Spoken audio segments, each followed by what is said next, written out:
Salut les amoureux du ballon rond, on va parler pas mal de la remise du ballon d'or qui a eu lieu hier à Paris et pour la 8e fois de sa carrière, c'est Lionel Messi qui a été couronné. Cette nouvelle récompense pour l'Argentin, vainqueur de la dernière Coupe du Monde, fait la une du journal L'Équipe qui titre infiniment grand. Lionel Messi a reçu son 8e ballon d'or, un total stratosphérique qui place l'Argentin de 36 ans au-dessus de toute concurrence et peut-être pour l'éternité, estime le quotidien français. Et c'est toute la presse française qui s'enflamme pour ce nouveau ballon d'or de la Pulga. Pour le Parisien, Messi est désormais intouchable pour toujours en Argentine. Pour la Provence, c'est le grand 8 de Messi, alors que pour le Progrès, c'est un titre au goût d'adieu pour Messi.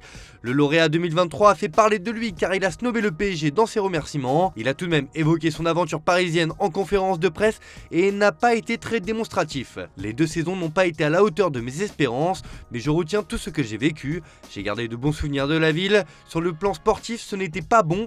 Je ne pense pas que les gens de Paris attendent que je vienne présenter le ballon d'or. J'ai salué Kylian. Nous avons eu une relation normale, a-t-il lâché froidement. De son côté, Emiliano Martinez a remporté le trophée Yashin de meilleur gardien de la saison. Le gardien de la sélection argentine a été copieusement sifflé lors de la remise du trophée. C'est peut-être l'une des récompenses du soir les plus contestées, un événement qui n'a pas plus touché que ça l'intéressait. C'est une saison incroyable, un privilège d'avoir remporté ce prix. Oui, c'est normal les sifflets, on a gagné la Coupe du Monde contre la France et je comprends qu'il y ait de la rancœur, a-t-il déclaré au micro de la chaîne L'Équipe. De son côté, Kylian Mbappé a terminé sur le podium à la 3e place de ce ballon d'or, mais comme le rapporte le Parisien, Mbappé donne rendez-vous en 2024. Le capitaine des Bleus, auteur d'un début de saison canon, possède plusieurs échéances pour remporter la plus haute distinction individuelle. Il sera notamment en concurrence avec Erling Haaland et Jude Bellingham. Mais c'est peut-être au Real Madrid qu'il aura le plus de possibilités pour remporter cette distinction, comme un certain Karim Benzema ou encore Luka Modric. Et oui, le club merengue est historiquement un pourvoyeur de ballons d'or. Ça tombe bien, ça pourrait être la prochaine destination de Mbappé l'été prochain. Évidemment, le 8e sacre de Lionel Messi fait le tour de la planète. En Argentine, le quotidien sportif Olé se régale de ce Léo puissance 8. Le journal rend un bel hommage à sa star. Pour le quotidien Ovation, en Uruguay, c'est Messi à l'infini. Ce gardien met en avant les 2 lauréats masculins et féminins. Aitana Bonmati est aussi couronné, appuie le média anglais. Pour Bild, c'est Messi, qui d'autre? En Espagne, les quotidiens sportifs rendent un bel hommage aux 2 lauréats qui ont porté ou portent les couleurs du FC Barcelone.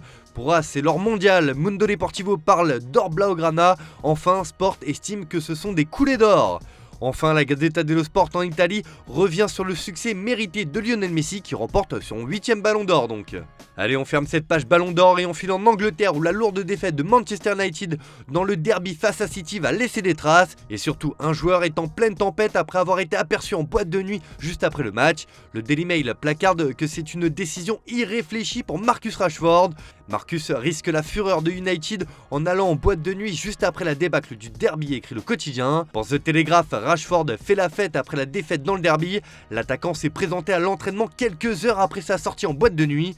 Ten Hag est très critiqué pour le mauvais début de saison de United, conclut le quotidien. Et une légende de Premier League a carrément détruit les Red Devils. En effet, Arsène Wenger, ancien entraîneur emblématique d'Arsenal, s'est lâché sur le club mancunien. Le Daily Mirror reprend une déclaration du Français pour qui Manchester n'a pas d'espoir. Je suis désolé pour eux, je ne vois pas où ils peuvent s'améliorer, ils ont perdu leur combativité. Le Daily Star n'y va pas avec le dos de la cuillère non plus et placarde sur sa une que cette équipe a 0 esprit, 0 qualité, 0 espoir. Bref, c'est la crise à Manchester United. On reste outre-Manche avec un peu de mercato sur sa couverture. Le tabloïd The Sun annonce que le Real Madrid veut conserver Kepa Arrizabalaga, prêté par Chelsea cette saison après la longue blessure de Thibaut Courtois. Le club merengue est prêt à mettre 20 millions d'euros sur la table pour convaincre Chelsea de lâcher son joueur, sachant que l'Espagnol est ravi de son retour au pays après avoir déçu en Première Ligue. Il est prêt à se battre avec Courtois pour une place de titulaire la saison prochaine.